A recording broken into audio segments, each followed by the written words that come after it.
Welcome back, dear viewers. You're still watching The Breakfast Show live on Nile TV International. It's now time for a second topic of discussion for today. And as we noted in our introduction, we're going to be talking about the initiative to replace old minivans with new ones operating with natural gas. And to shed more light on this topic, we're most delighted to be joined over the phone by Dr. Yousef Mazhar, economic expert.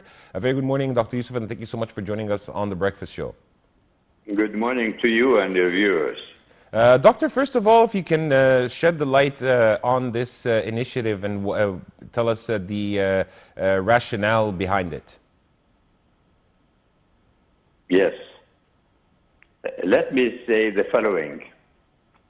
There is a little bit of background to all of this, and the background is that all countries are going into, let's say, policies and attempts to clear up the environment, especially the environment in the big cities where large groups of cars are operational.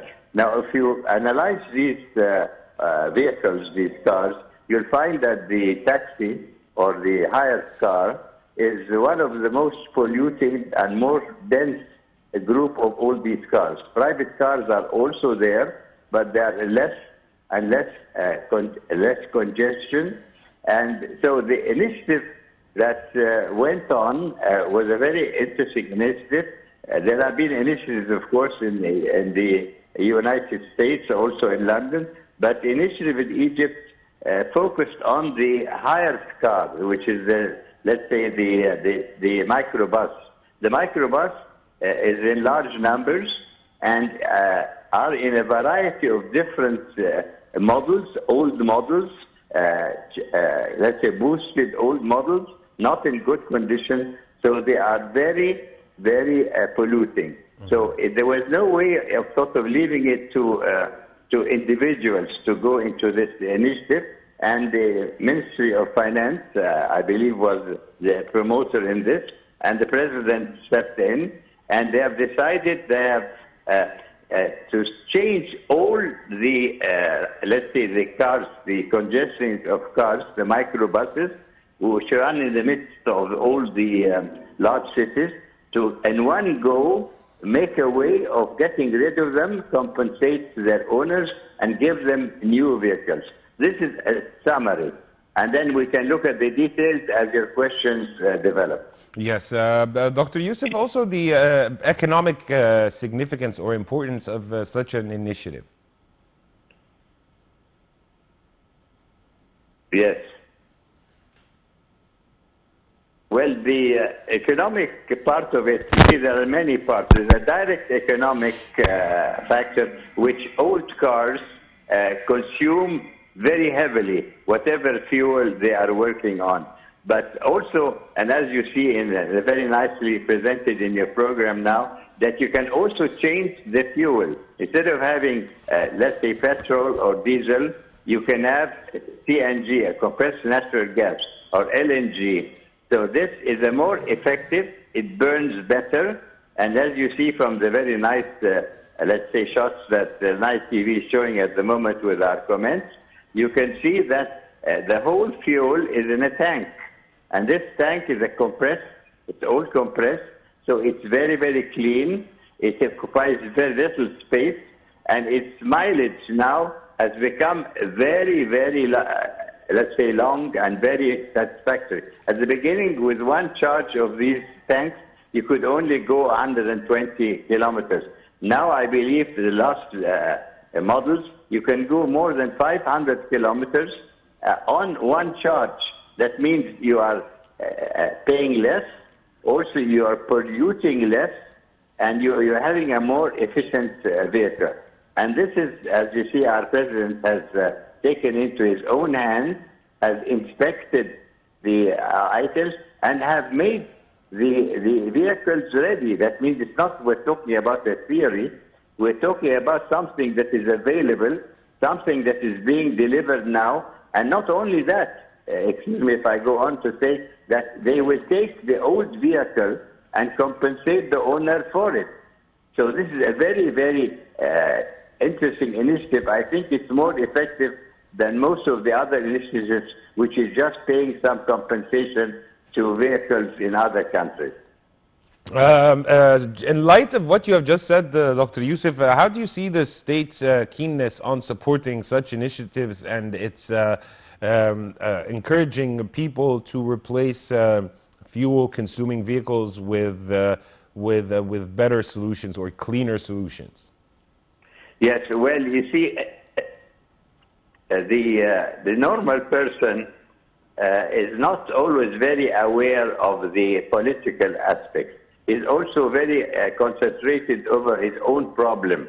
So if, as you see now in this case, if the state and the president at the head of it is showing them the vehicle they're going to get, having on site people who would take over the old vehicle, people who would also register this new vehicle. I mean, I know that if you get a new vehicle, there's going to be a traffic police there, and you're going to register the new vehicle, and you can drive away with it. So it's a package, and you can see all the cars which are lined up there are all ready to go, and they're already fitted out. Their papers are also ready, and you just sort of sign off your old car, and you take over the new one. And you can see that these tanks, which are the compressed liquid fuel, they are very, very effective, and a very good mileage has been achieved lately.